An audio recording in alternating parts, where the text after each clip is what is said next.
Hey guys, ngayong araw na to ay gagawa tayo ng ube halaya na may topping na cheese.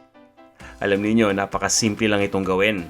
Napakasarap itong panghimagas. At kahit baguhan ka lang sa pagluluto, sigurado akong hindi ka mahihirapan.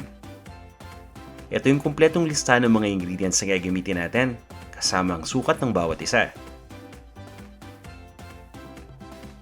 Kung nakumpleto nyo na yung ingredients, umpisa na natin. Iinitin lang natin itong ating cooking pot at ilagay na natin dito yung gata o yung coconut milk.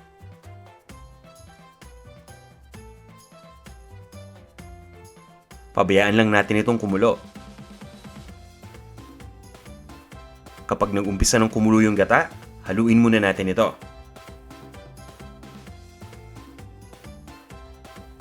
At pagkatapos ay ilagay na natin yung kondensada o yung tinatawag natin na condensed milk.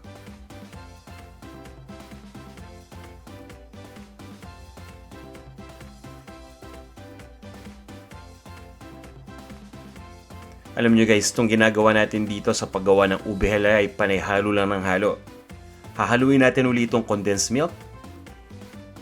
Siguraduhin lang natin na nag-mix siya mabuti dun sa gata o dun sa coconut milk.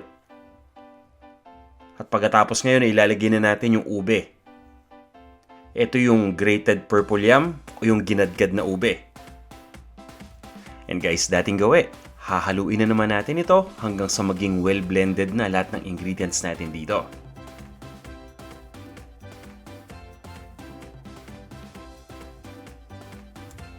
Ngayon naman guys, ay ilalagay na natin yung ube flavoring nang sa ganun ay mas maging lasa at kulay ube ito. Hahaluin natin ulit ito, pero sa pagkakataon na to ay medyo matatagalan na tayo sa paghalo. Dahil ginagawa natin ay niluluto natin ito hanggang sa kumapal na o lumapot na yung mixture natin. Kadalasan mga 30 minutes bago ako makuha yung consistency na gusto ko. Ngayon naman, pwede na tayong maglagay dito ng butter o yung mantikilya. Tutunawin lang natin yung butter dito sa ating mixture. And syempre pa guys, hahaluin na naman natin ulit. Pero huwag kayong mag-alala dahil ito na yung huling paghahalo natin dito. Mga 10 to 12 minutes lang ng paghalo, kuwang-kuha na natin yung consistency na gusto natin. Sa pagkakataong ito guys, ay ready na itong ating ube halaya. Ililipat ko lang ito sa isang rectangular na glass container.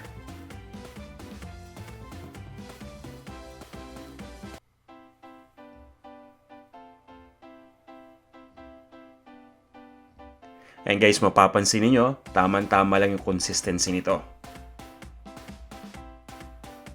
Ifa-flatten lang natin dito sa container itong ating ube halaya na mainit-init pa.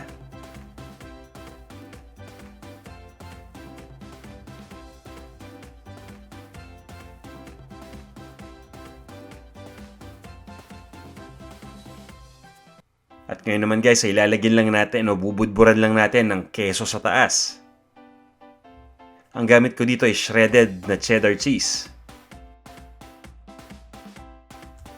Kung ako tatanungin ninyo, mas gusto kong kainin itong version na to habang mainit pa. Dahil yung keso natutunaw tapos mainit pa yung ube. Tama-tama. Kahit na dessert na mainit, okay lang din naman yun. Pero wala namang problema kung kakainin din natin ito ng chilled na o malamig. Okay din yung lasa niya. And guys, medyo aartehan ko lang to ng konti. Kung meron kayong torch sa bahay, pwede ninyong i-torch kaagad yung keso nang sa ganun ay mag-melt ito. Kung wala naman, walang problema. Pwede naman nating ilagay lang na simple yung keso sa taas. Pagkatapos, kainin na natin ito kaagad. Pwede rin ilagay nyo muna ito sa refrigerator nang sa ganun ay lumamig kung gusto niyo ng malamig yung inyong ube halaya.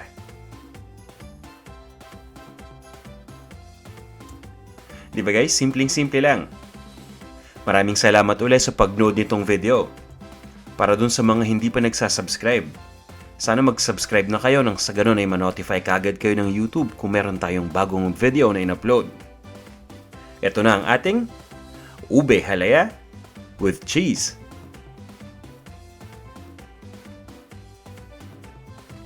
Kain na tayo!